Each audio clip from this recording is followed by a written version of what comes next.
Assalamualaikum warahmatullahi wabarakatuh.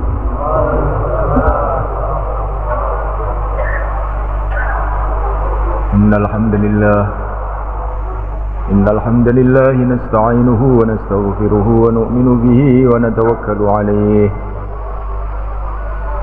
wa na'udzu bihi min shururi anfusina min sayyiati a'malina. Man yahdihillahu fala mudilla lahu wa man yudlil fala hadiya lahu. Asyhadu an la ilaha illallah wahdahu la syarika lahu wa asyhadu anna sayyidana maulana Muhammadan abduhu wa rasuluh. Allahumma salli wa sallim wa barik alaihi wa ala alihi wa ashabihi wattabi'ina lahum ila yaumil qiyamah, amma ba'd. Faqad qala ta'ala fi kitabihil karim, walladzina jahadu fina lanahdiyannahum subulana wa innallaha lama'al muhsinin. Hadirin dimuliakan Allah SWT. Kehidupan ini adalah pemberian Allah, bukanlah milik kita. Kita dulu tidak hidup, kemudian diberi kehidupan oleh Allah. Dan akan datang satu masa kehidupan ini diambil oleh Allah SWT, dan kita tidak bisa menolaknya. Kita tidak punya apa-apa sampai kita ini tidak punya diri kita sendiri. Kita tidak punya rumah, tidak punya anak, tidak punya apa-apa. Semua milik Allah. La ilaha illallah. Kehidupan ini diberikan oleh Allah SWT kepada kita karena Allah memberikan kesempatan kepada kita untuk menggunakan kehidupan ini mencari ridhonya, sehingga kita menghadap kepada Allah dengan ridho Allah. Itulah kesuksesan yang sebenarnya. Kesuksesan bukanlah bila kita hidup panjang. Iblis hidup sangat panjang, berjuta-juta tahun. Apakah itu kesuksesan? Bukan kesuksesan. Fir'aun hidup panjang 400 tahun. Apakah itu kesuksesan? Bukanlah kesuksesan. Kesuksesan bukanlah kalau kita ini sehat, bukan. Kesuksesan bukanlah kalau kita ini kaya. Kekayaan, kesehatan satu saat pasti akan hilang. Kesuksesan yang sebenarnya kalau kita ini mati dapat ridha Allah, menghadap kepada Allah dengan ridha Allah. Allah ridha kepada kita, kita ridha kepada Allah, kemudian masuk di dalam surga Allah bersama orang-orang yang diridhai oleh Allah, para nabi, para rasul, para wali-wali Allah. Itulah kesuksesan yang sebenarnya. Barang siapa memahami kesuksesan selain itu, maka dia ini adalah orang yang keliru. Kesuksesan yang selain ini adalah kesuksesan yang menipu saja. Hadirin dimuliakan Allah SWT. Dunia ini kerajaan-kerajaan kelihatannya seperti ada nilainya. Tetapi kalau kita pikirkan, kita renungi, sebetulnya tidak ada nilainya. Seorang datang kepada Raja Harun ar-Rasyid, di mana Raja Harun ar-Rasyid ini kekuasaannya lebih dari separuh dunia pada zaman itu. Maka orang tadi, dia ini seorang ulama yang bijak, mengatakan kepada Harun ar-Rasyid, "Ya Amirul Mukminin,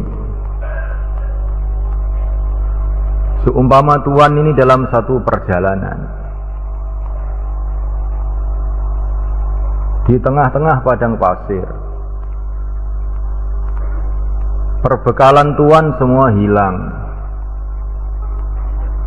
kehausan, tidak ada air setetes pun.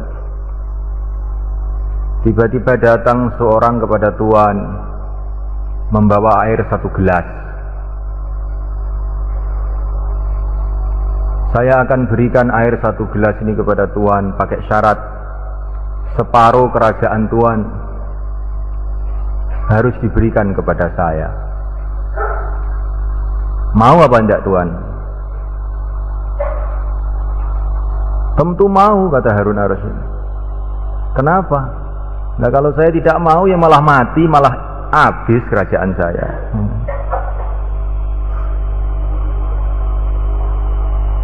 Kemudian setelah air itu kamu minum, kata ulama tadi, tiba-tiba nggak bisa kencing, sehingga perut tuan kesakitan.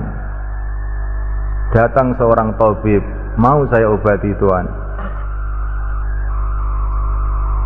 pakai syarat separuh kerajaan tuan harus diberikan kepada saya. Mau apa tidak? Ya mau. Kenapa mau? Ya kalau tidak mau saya sakit, untuk apa kerajaan? Kalau rajanya nggak bisa kencing, yang duduk nggak bisa, apa nggak bisa? Ya. Berarti tuan, kerajaan tuan itu harganya segelas air dengan segelas kencing saja. Jadi sinulaikan Allah Subhanahu Wa Taala. Inilah yang diperebutkan manusia di seluruh dunia. Harganya itu segelas air kencing saja. Karena segelas air tawar itu nggak akan ada harganya kalau tidak jadi kencing. Harganya air itu kalau bisa jadi kencing yang bau baru berharga. Kalau taruh di gelas saja nggak boleh diminum, nggak ada harganya. Coba simulaikan Allah Subhanahu Wa Taala, inilah dunia yang dipikirkan siang dan malam oleh berjuta-juta manusia. Maka baginda Nabi SAW mengatakan, manusia ini 1000, yang untuk Allah itu 1 saja. Yang 999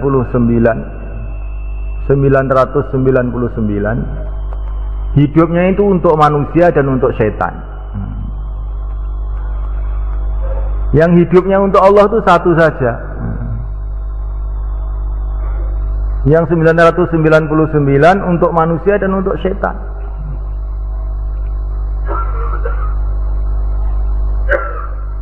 Coba kalau kita tanya kepada orang-orang yang hidup pada zaman sekarang,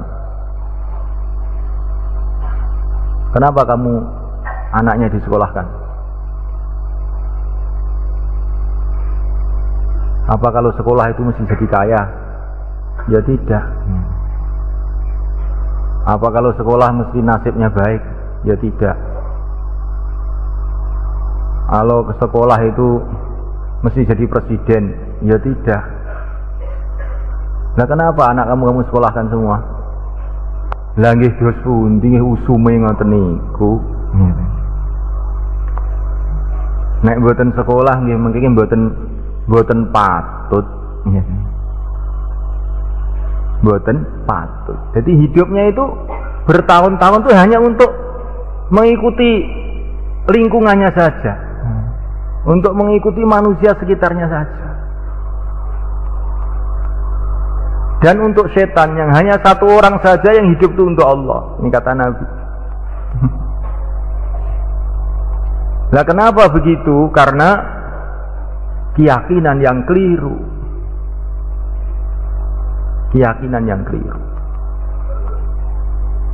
Maka langkah pertama untuk menyelamatkan diri ini dimulaikan, untuk supaya kita ini sukses, supaya kita dapat ridha Allah, meluruskan keyakinan bahwasanya tidak ada yang berkuasa selain Allah, Tidak ada yang memberikan rizki selain Allah. Tidak ada yang bisa memberikan hidayah selain Allah. Tidak ada yang bisa memuliakan selain Allah. Tidak ada yang bisa menyembuhkan selain Allah. La ilaha illallah. Masya Allahu kan, wa ma lam yasha' lam yakun. Apa yang dikehendaki oleh Allah terjadi. Apa yang tidak dikehendaki oleh Allah tidak akan terjadi.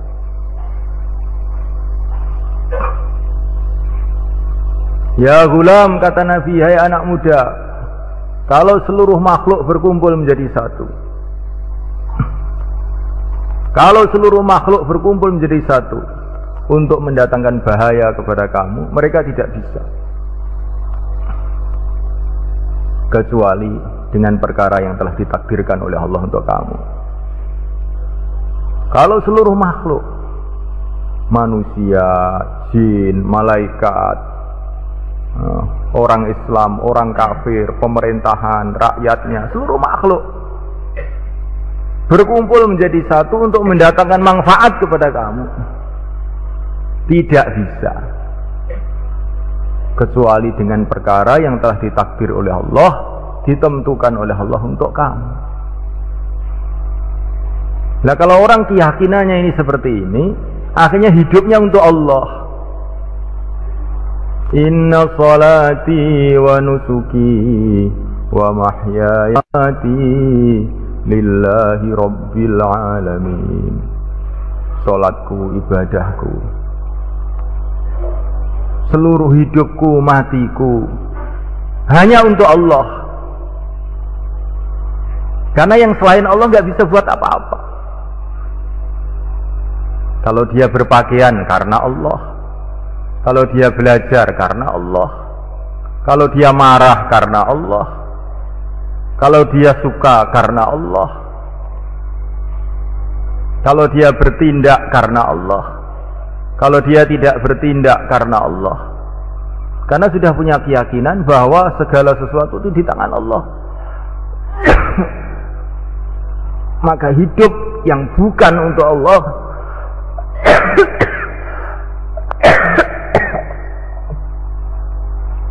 adalah kerugian belaka. Hidup yang bukan untuk Allah itu kerugian belaka.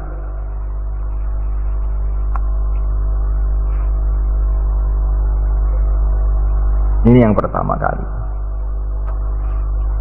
Langkah pertama untuk mencari ridha Allah.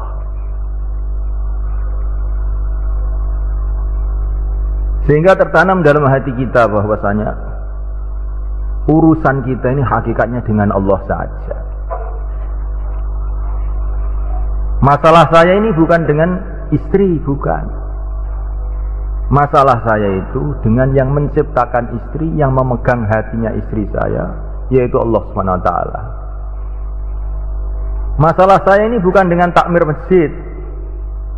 Masalah saya ini dengan Allah yang menciptakan takmir masjid, yang memegang hatinya takmir masjid itu semuanya, yang berkuasa untuk merubah apa saja menurut kehendaknya. Masalah saya bukan dengan orang kampung, bukan dengan santri, bukan dengan wali murid, bukan dengan manusia, bukan dengan jin, bukan dengan syaitan. Masalah saya itu semua dengan Allah. Kalau Allah ridha kepada saya, semua beres. Kalau Allah tidak ridho, tidak akan ada yang beres. La ilaha illallah. Sehingga akhirnya orang itu sibuknya itu mencari ridho Allah. Bagaimana Allah ridho kepada aku? Bagaimana Allah ridho kepada aku?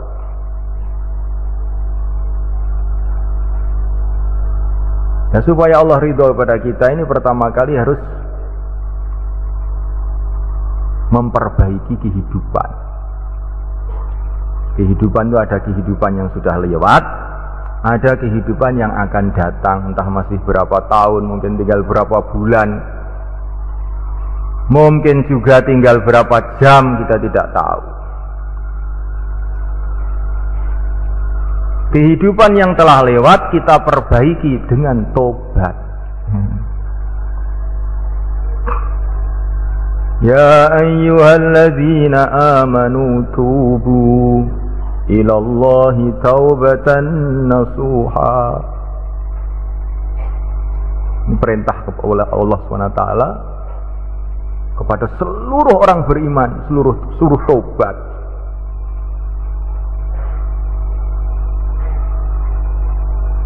Orang lama, orang baru, sampai para nabi disuruh taubat. Karena taubat itu maksudnya mengakui kekurangan dan usaha meningkatkan. Maka semua orang itu harus taubat. Jangan sampai kita ini berpikir, awi salah apa tok kon taubat ki. Salahmu to, gak ngaku salah kuwi sing paling salah iku. Wis salah terus orang ngaku salah, ya kuwi sing dosa paling gede. Jadi seluruh orang beriman disuruh taubat. Kekurangan-kekurangan yang telah lalu ditangisi. Rabbana ighfir lana dzunubana wa israfana fi amrina. Ya Allah, ampunilah dosa-dosa kami yang telah lalu dan kelewat batas kami dalam urusan kami. Rabbana ighfir lana dzunubana wa israfana fi amrina.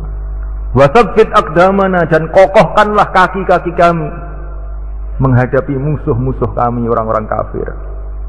Wangsurna 'alal qaumil kafirin. Tolonglah kami menghadapi orang-orang kafir. Ini doanya pejuang mulai. Ketika pejuang menghadapi musuh-musuhnya, maka mereka itu yang dipikirkan ini bukan bagaimana saya harus menang. Bukan itu yang pertama dipikirkan. Bagaimana saya diampuni oleh Allah, ini pertama. Karena musuh-musuh bisa menguasai orang Islam itu gara-gara dosanya orang Islam. Maka pejuang-pejuang itu diceritakan dalam Al-Quran, pertama kali doanya itu Rabbana ighfir lana. Padahal ini dalam pertempuran.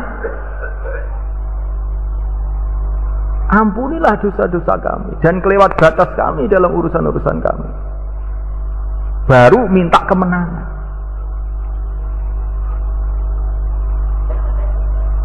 Nabi doa kepada Allah agar umat Islam ini tidak mati karena kelaparan.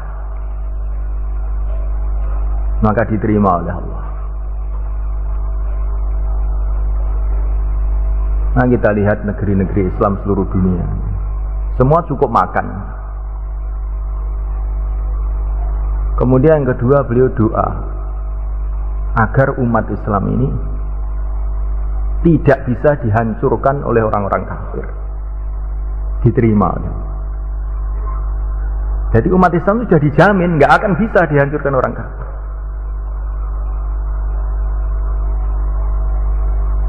Kemudian yang ketiga, beliau berdoa agar umat Islam ini tidak berpecah belah. Maka tidak diterima doanya. Kalau mereka meninggalkan amal agama, maka mereka akan saya pecah belah, dan kemudian orang-orang kafir akan menghancurkan mereka. Maka kita lihat sejarah orang Islam kok bisa diludeskan sama orang kafir. Nanti pertama kali yang pertama kan harus perpecahan dulu antara umat Islam.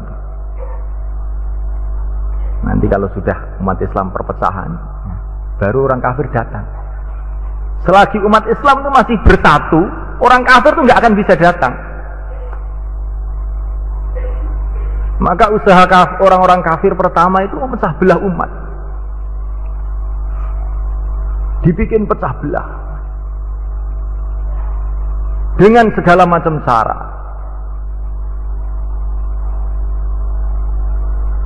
Yang namanya itu demokrasi, yang namanya apa. Tapi di belakangnya itu hakikatnya untuk memecah belah umat. Mungkin orang-orangnya tidak niat untuk memecah belah, tapi sudah otomatis pecah belah. Nggak bisa tidak. Nah kalau sudah begitu, nanti jadi lemah, orang kafir datang menginjak-injak kita.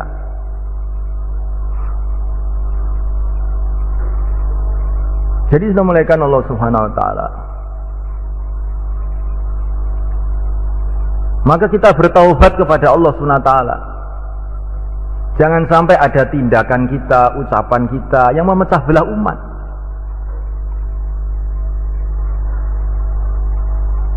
Ini tobat dalam urusan istimai, tobat dalam urusan ibadah. Kalau kita pernah meninggalkan puasa, pernah meninggalkan sholat, maka kita ganti. Tobat urusan muamalah, mungkin kita punya utang, punya apa, belum dikembalikan, mesti kita niat untuk mengembalikan. Barang siapa punya utang, tidak niat mengembalikan, maka para malaikat akan doa supaya dia tambah melarat. Tambah melarat.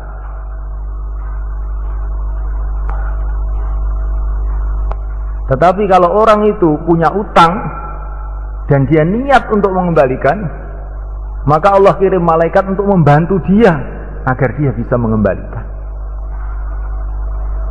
Jadi yang penting itu niat sungguh-sungguh mengembalikan.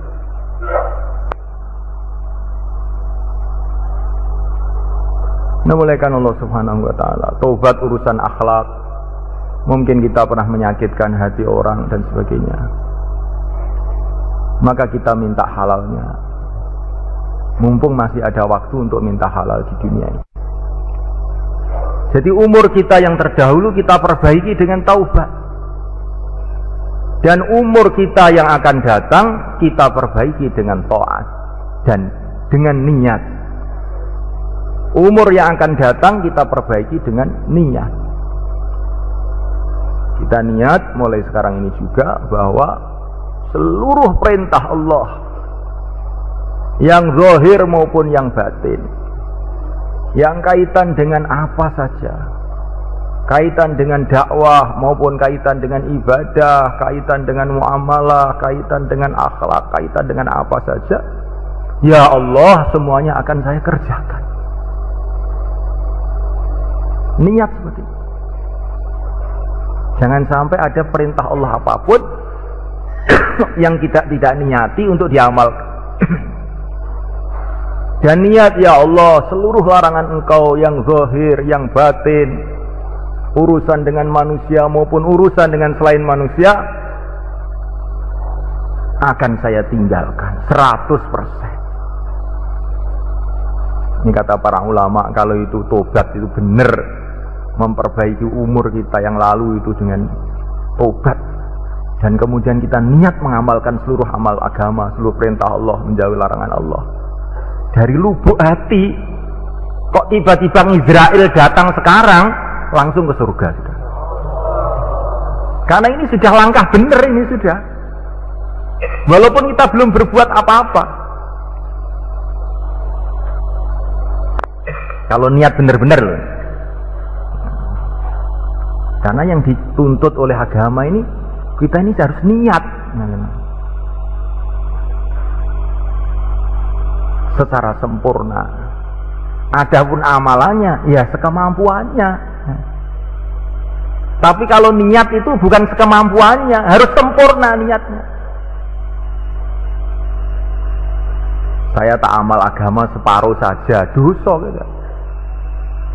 Saya tak menjalankan perintah Allah seperempat saja, tak kuat-kuatnya, dosa. Jadi niat itu harus 100% kita mau menjalankan perintah Allah, 100% meninggalkan larangan Allah. Adapun nanti tindakannya bagaimana, ya la yukallifullahu nafsan illa usaha, tentu sekemampuannya. Tapi niat itu kenceng. Dakwah seluruh alam namanya. Alah kula sing celak-celakan mawon apa? Aduh-aduh nopo sak kemampuane. Aja ngono kuwi. Niato dakwah seluruh alam, dene mangkate sak mampumu. Mergo Kanjeng Nabi iki dakwahe seluruh alam, kowe niato seluruh alam. Ojo ngisi penting niku kok enggen kula kiambak gak bener kuwi, ya ta. Kok sing penting. Sepenting nderek Kanjeng Nabi. Ngono.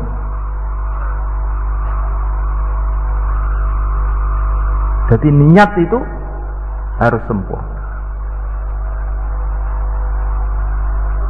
Amalannya sekemampuannya. Insyaallah kita niat semulaikan. Kita ingin kehidupan kita ini berubah, mengikuti kehidupan Nabi alaihissalam dalam segala urusan kita. Inna arsalnaka fil haqqi basyiran wa nadhira wa da'iyan ila Allah biiznihi wa sirajan munira. Ini Nabi yang dijadikan oleh Allah imam untuk kita semua, pimpinan untuk kita semua. Diceritakan oleh Allah, Nabi itu datang untuk apa? Nabi itu datang untuk apa? Supaya kita tahu dan kemudian bisa menirukan. Inna arsalnaka bil haqqi. Sesungguhnya aku mengutus engkau ya Muhammad dengan kebenaran, dengan agama ini. Bil haqq.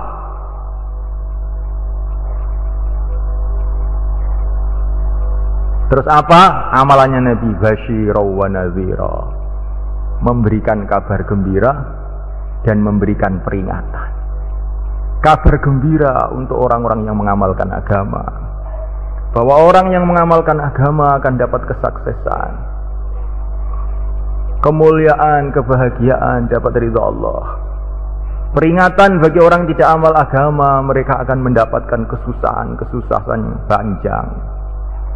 Ini tugasnya Nabi yang pertama. Ya ini tugas kita juga. Di mana-mana itu kita kasih kabar gembira orang amal agama. Anak kita baru sholat, Masya Allah, nah kamu beruntung sholat. Sholat 2 rakaat lebih mahal daripada dunia dengan segala isi. Luwih untung daripada gue jadi presiden Indonesia. Kita kasih kabar gembira orang-orang amal agama. Kita bicara dengan istri kita. Itu tetangga kita ini Masya Allah sekarang jadi orang kaya. Loh, kok bisa jadi orang kaya bagaimana? Kelihatannya biasa-biasa aja. Iya, karena anaknya sekarang hafid Quran. Kalau orang itu anaknya hafid Quran, insya Allah kalau diterima oleh Allah akan masuk surga jadi orang kaya.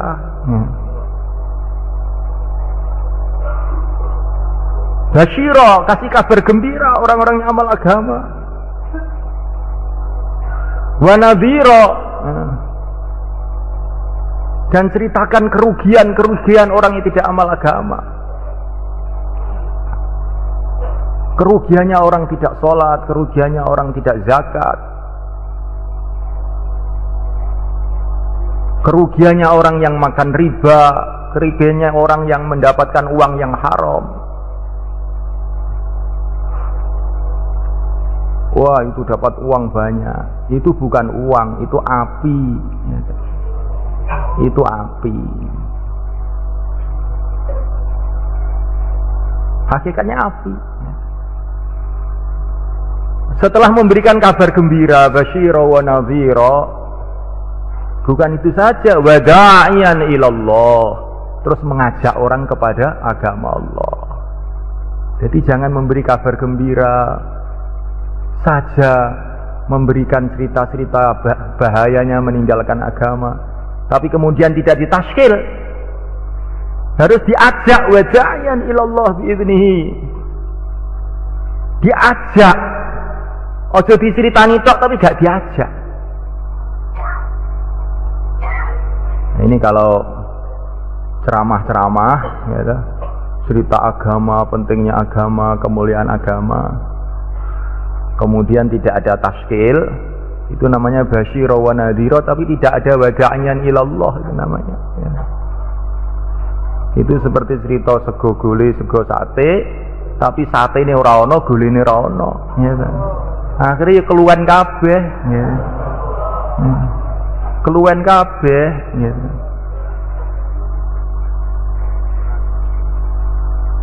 Kita bicara makanan ya harus terus kita ajak orang itu untuk makan. Lah ini baru selamatan yang bener gitu.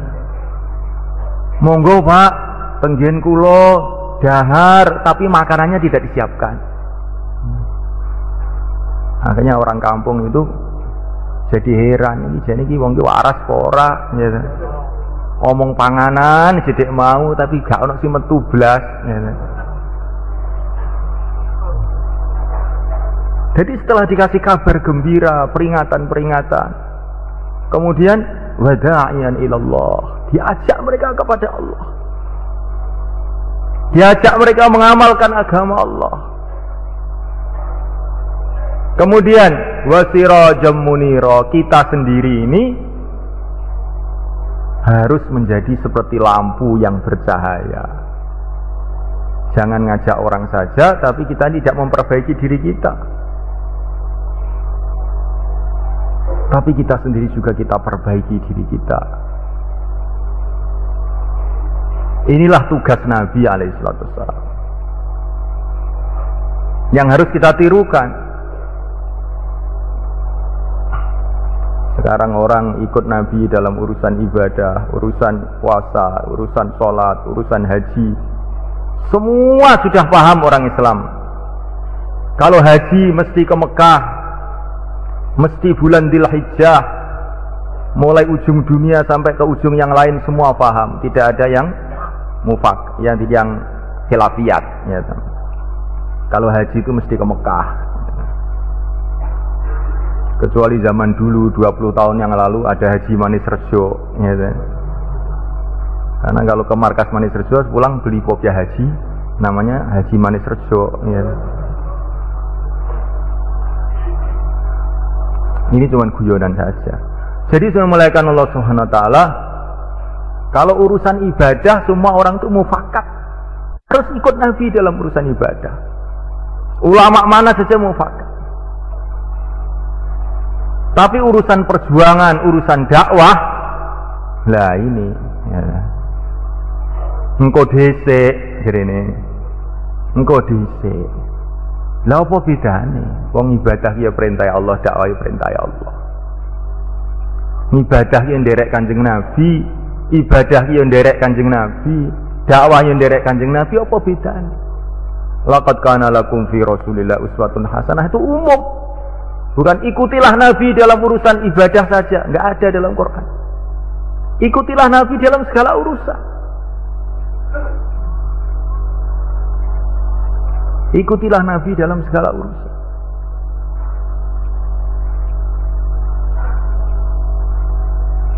Mulaikan Allah SWT.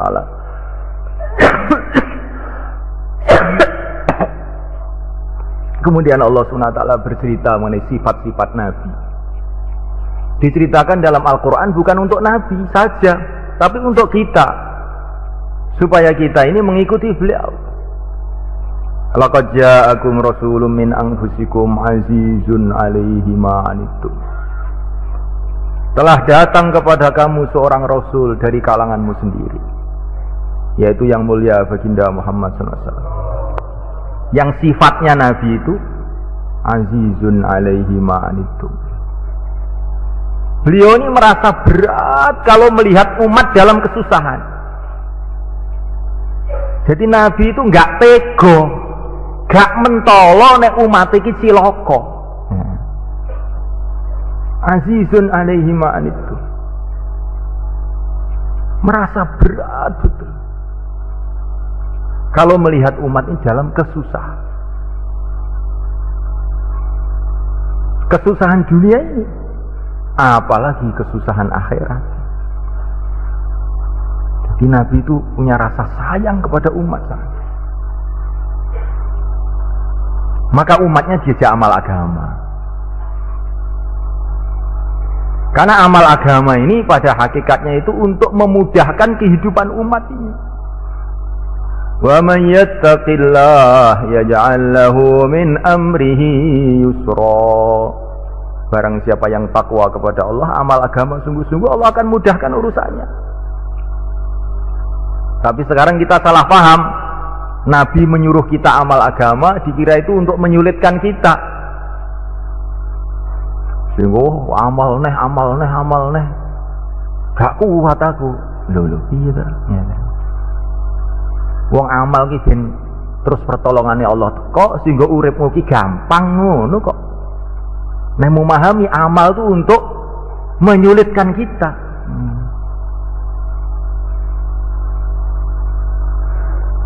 Namulakan wa ta'ala, amal itu bukan untuk menyulitkan kita, tapi justru untuk memudahkan kehidupan kita, baik di dunia, di kubur maupun di akhir. Maka setiap datang perintah amal kita ini gembira, wah ini akan datang kemudahan lagi. Setiap datang perintah amal maka kita gembira lagi, ini akan datang kemudahan lagi. Nah ini baru pikiran yang benar.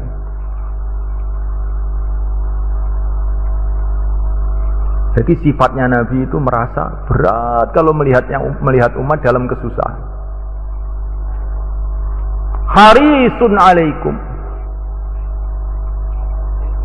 Kemudian sifat yang kedua yang diceritakan dalam ayat ini, Nabi itu haris, rakus kepada umat.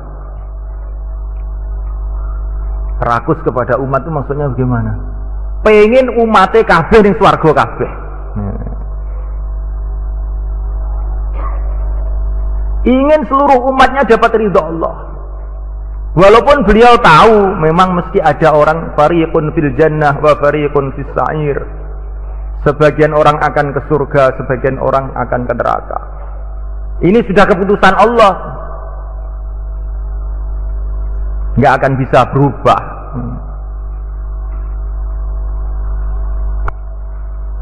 Lanamla'anna jahannama minal jinnati wan nasi ajma'in. Neraka itu akan kebak dari golongan jin dan manusia.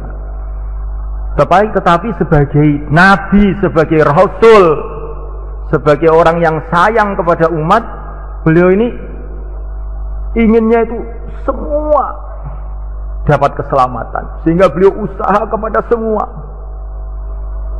Orang yang susah, orang yang mudah, orang yang sulit, orang yang gampang, orang yang memusuhi, orang yang mencintai, semua didatangi semuanya. Ini sifatnya Rasulullah SAW. Seperti seorang dokter. Seorang dokter itu tahu bahwa pasien yang di rumah sakit itu ya secara kebiasaan nggak mungkin bisa sembuh semua. Ya ada yang sembuh, ada yang nggak sembuh, ada yang mati, ya. Tapi seorang dokter itu sifatnya ya inginnya itu sembuh semua, walaupun dia tahu nggak akan bisa itu. Bukan dokter, bagaimana Pak target kamu untuk orang-orang sakit ini? Target saya separuh mati, separuh sembuh. Wah gawat ini dokter ini. Nanti nggak ada yang berani ke rumah sakit kamu. Ya. Nanti kamu target mati nanti saya. Ya. Nah da'i itu begitu juga sama malaikat. Kita sudah tahu dengan firman Allah bahwa sebagian manusia ke surga, sebagian manusia ke neraka. Tapi kita ini taqarrub kepada Allah dengan menyayangi umat. Tiru-tiru Nabi dalam menyayangi umat. Dan kita ini menyayangi umat ini bukan karena kita ini baik, bukan malaikat. Mungkin kita ini lebih buruk dari mereka. Bukan kurang pula karena kita bisa menyelamatkan mereka juga bukan. Tapi kita ini menyayangi umat, rakus kepada umat, memikirkan umat, merisaukan umat.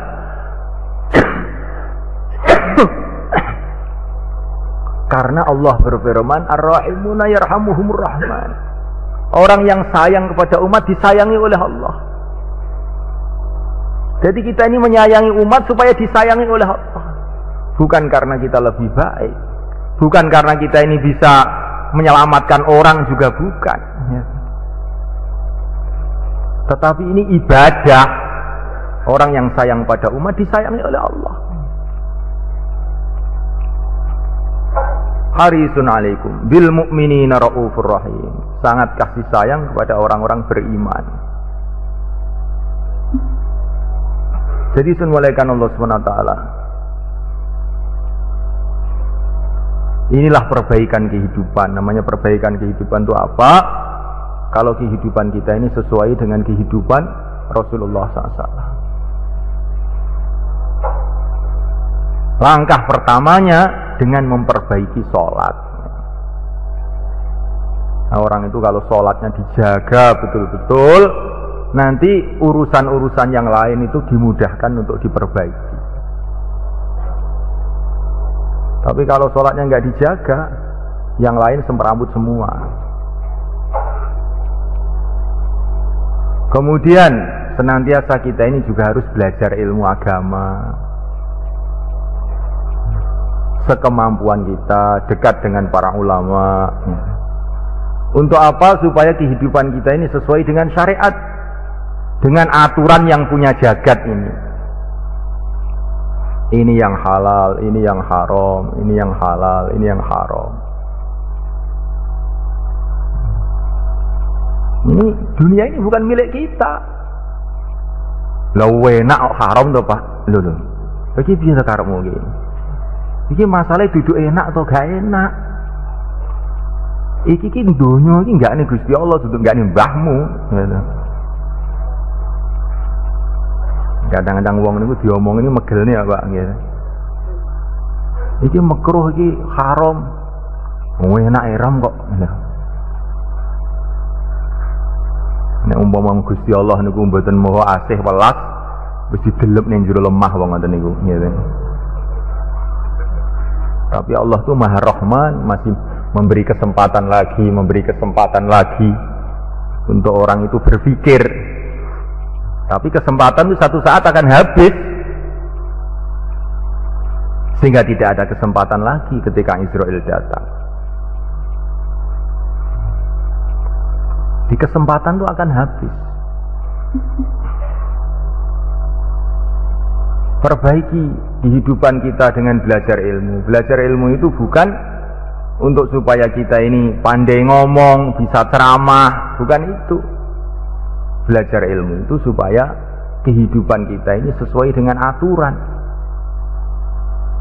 Halal halal, haram haram, yang makruh dimakruhkan, yang halal dihalalkan, yang haram diharamkan. Allah Subhanahu wa taala. Dan juga harus kita perbanyak zikir. Karena orang yang tidak zikir, bagaimana mungkin dia seamal agama? Orang tidak ingat sama Allah, amal nglakoni perintah Allah, piye nglakoni? Kita harus banyak zikir, sebanyak-banyaknya supaya kita bisa amal agama.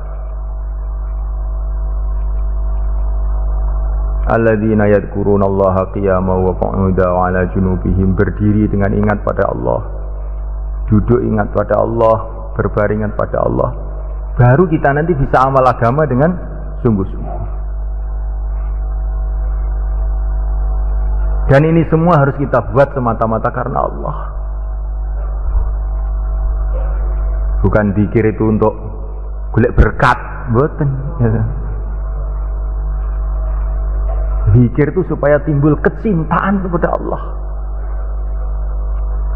Zikirlah, zikir terus sampai timbul kecintaan kepada Allah. Kalau orang itu sudah cinta kepada Allah, hanya cinta kepada Rasulullah. Karena Rasulullah itu kekasih Allah. Kalau orang sudah cinta sama Rasulullah, akan cinta sama sunnah-sunnah Rasulullah. Kalau orang cinta sama sunnah-sunnah Rasulullah, dia akan mesti cinta dengan perjuangan Rasulullah juga. Jadi zikir yang hakikatnya itu akan memudahkan orang amal agama semuanya. Ini zikir yang hakikatnya zikir. Namulaikan Allah SWT. Dan kita perbaiki juga hubungan kita dengan hamba-hamba Allah. Karena walaupun kita ini kuat hubungannya dengan Allah, tapi kalau hubungan kita dengan hamba-hamba Allah tidak baik, maka nanti Allah marah sama kita. Doa-doa kita tidak makbul. Kita perbaiki hubungan kita dengan semua orang Islam,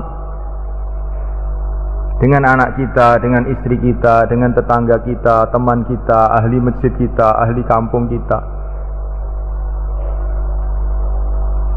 Masya Allah. Nabi itu mengajarkan akhlak itu bukan hanya kepada manusia saja. Nabi itu mengajarkan akhlak sampai untuk jin pun kita harus berakhlak. Padahal jin itu nggak kelihatan. Ya. Tapi Nabi mengatakan, kalau kamu istinja jangan pakai tulang, karena tulang itu makanannya jin. Ya. Jadi Nabi itu mengajarkan kepada umat itu sampai menjaga haknya jin pun.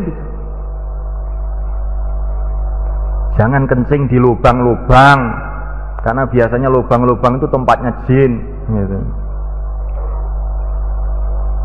Jadi haknya jin pun, haknya malaikat pun diperintahkan untuk dijaga.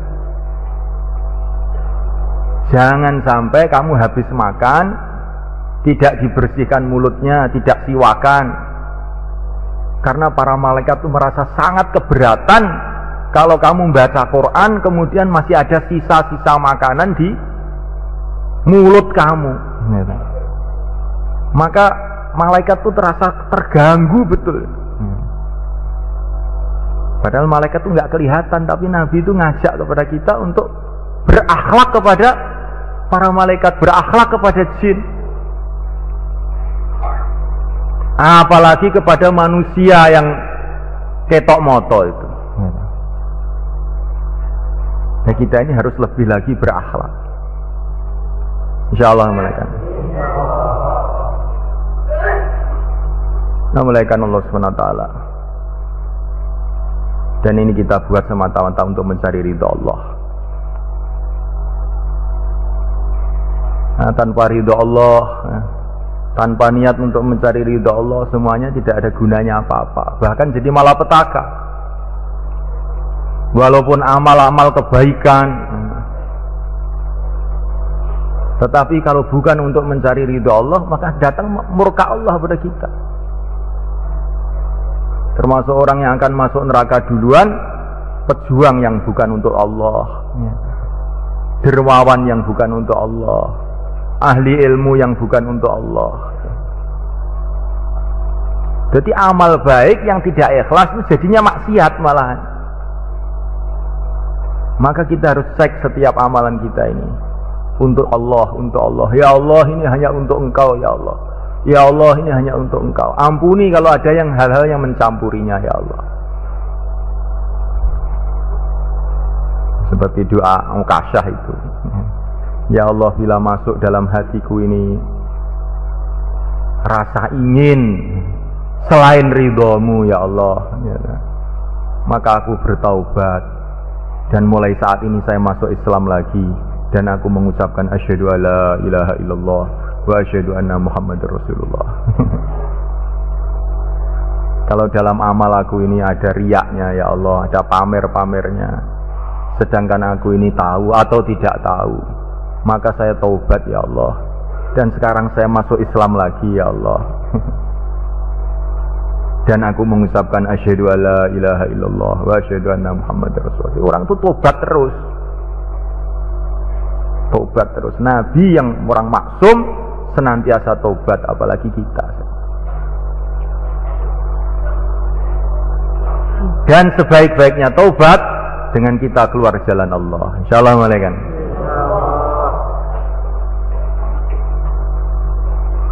Karena kesalahan kita ini banyak semula kan. Ada yang kesalahan kaitan dengan ibadah, dengan ini, dengan dakwah, dengan apa. Dan nanti kalau kita keluar di jalan Allah, kita usaha perbaikan total. Nah, saya sudah lama meninggalkan dakwah. Saya keluar, ini tobat dalam urusan dakwah. Saya sudah lama meninggalkan tahajud, maka saya tobat. Nah, ini mulai malam ini saya mau tahajud.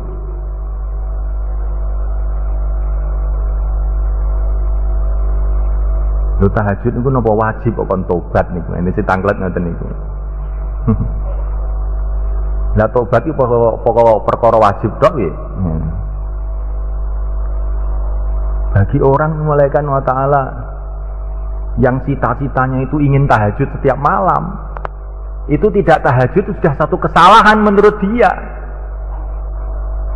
Tetapi kalau orang itu niatnya mau tidur tiap malam, ya perasaannya nggak pernah salah gitu.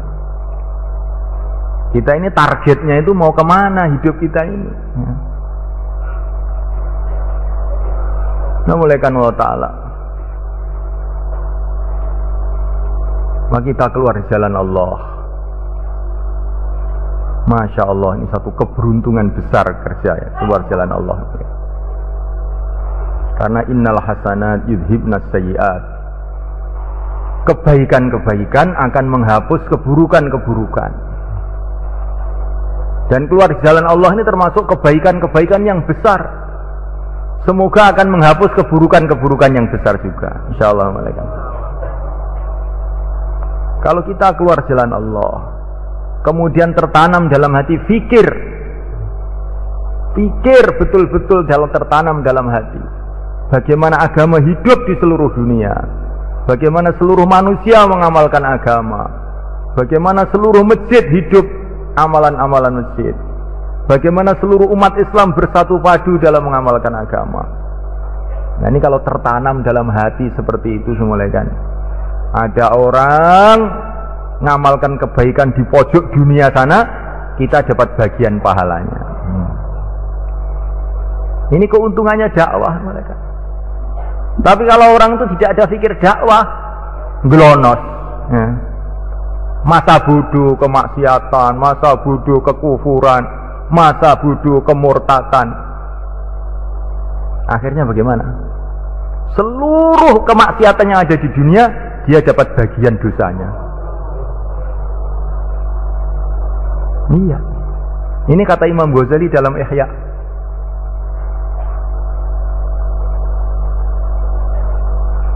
Jadi kita ini harus ada fikir. Bagaimana agama hidup di Indonesia, di Amerika, di Cina, di Belanda, di India, di Pakistan, di Bangladesh, seluruh dunia bagaimana agama hidup. Kemudian kita doa, ya Allah turunkan hidayah seluruh alam, turunkan hidayah seluruh alam. Ya Allah turunkan hidayah seluruh alam. Kemudian kita bergerak sekemampuannya. Maka seluruh kebaikan seluruh dunia kita dapat bagiannya. Karena kita ikut memikirkan, ikut mendoakan, ikut usaha. Sebaliknya kalau tidak ada fikir dakwah, maka melihat kemaksiatan malah tertawa-tawa, ikut nonton lama-lama. Lama-lama malah seneng maksiat. Lah ini sudah. Nanti kemaksiatan seluruh dunia kita dapat bagiannya semua. Maka Malaikat Allah Ta'ala diharapkan kalau kita keluar jalan Allah sehingga timbul fikir dakwah, timbul semangat untuk amal agama dan menghidupkan agama, maka akan terjadi islah untuk diri kita dan terjadi islah untuk umat semuanya. Maka yang niat untuk keluar 4 bulan, 40 hari, silahkan berdiri ke selatan. Taqabbalallah.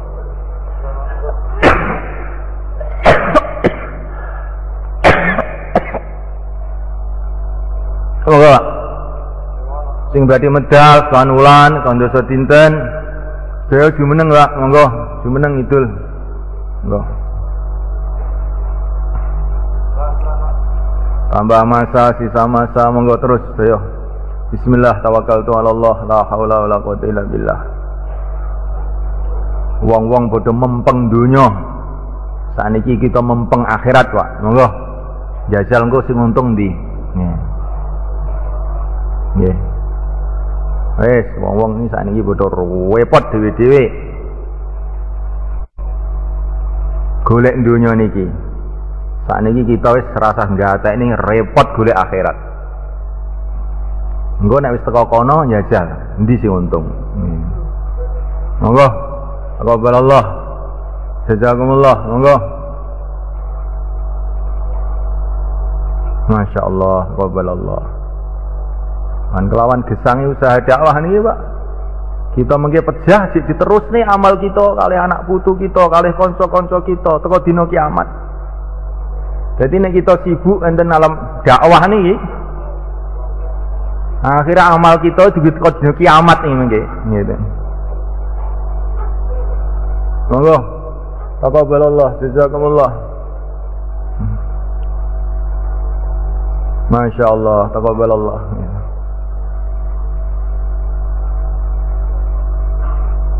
Ojo jadi penonton sampean, ngadeg.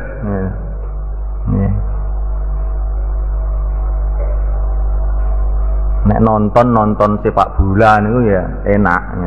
Tapi nek nonton wong ning swarga, ora susah sampean. Iki gak oleh mlebu terus piye ngene. Jadi nek wong amal itu jadi ditonton, melok, ngoten lho, Pak. Saning sing metu borong ya. Saning ya. Wis, alhamdulillah. Wis aku gak salah. Ya. Ini jenenge piye niku ngene. Wong sing ditaskil niku nggih. Nggih, monggo. Monggo taqabbalallah, monggo. Taqabbalallah, jazakumullah. Taqabbalallah, taqabbalallah.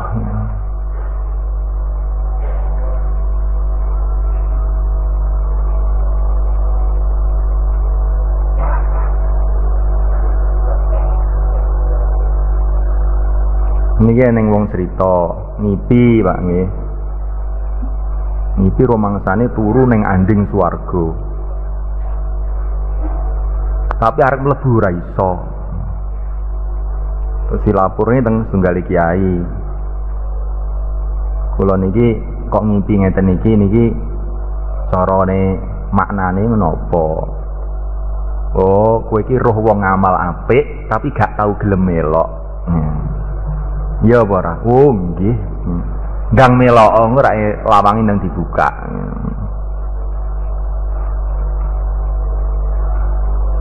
Jadi Pak. Aja nonton tapi terus gak melok lho niku mungkin nggih. Turu ning anding swarga ora iso mlebu ngene. Niki guyonan Pak nggih. Tapi iso dadi tenan barang ya nggih. Monggo yen malih Pak monggo.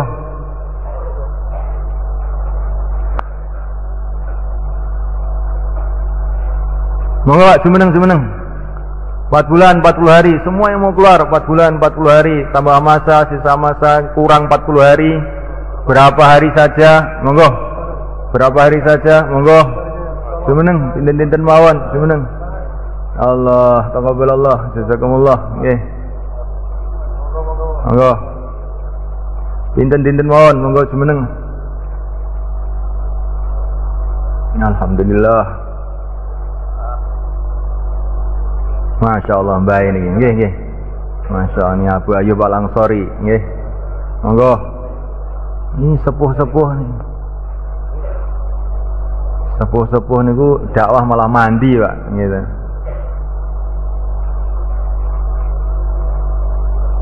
Monggo, ini malih. Biasanya jamaah kok enten sing sepuh wonten pun niku teng pundi mon ditampi terus niku. Barokah wong tua, al barokah fi akabirina kata Nabi. Barokah itu tempatnya orang-orang tua. Monggo. Insyaallah sedaya niat nggih. Niki sekedap malih istimewa Indonesia Jakarta 17 Juli gitu. Harisun alaikum, kita harus rakus. Seluruh orang mahalah berangkat semua. Insyaallah malikan. Jangan mbun targetnya tiang kalih mawon gen kula. Tapi jenenge gak harisun alaikum kuwi. Kanjeng Nabi pikirane pae kabeh. Kanjeng Nabi niku pikirane niku sangka welase teng umat pae kabeh. Lah awake dhewe ngoten. Kabeh engko dene si mangkat pira sing tulisane ning langit kono. Si penting awake dhewe iki niru-niru Kanjeng Nabi gitu. Piye wong mahalah kabeh mangkat kabeh 4 bulan kabeh 40 hari kabeh minimale teko istimewa. Nah, sehingga ndamel suasana agami teng mriku. Nah, suasana umat seluruh alam teng mriku tekak nih sedaya. Insyaallah nggih. Niki sing enten wekdal ditata kabeh urusan-urusane sehingga mungkin istimak niku saged dugi sak kata-katae lan sing medal nggih sak kata-katae. Ya sakniki muzakarah sedap nggih. Ketika anallah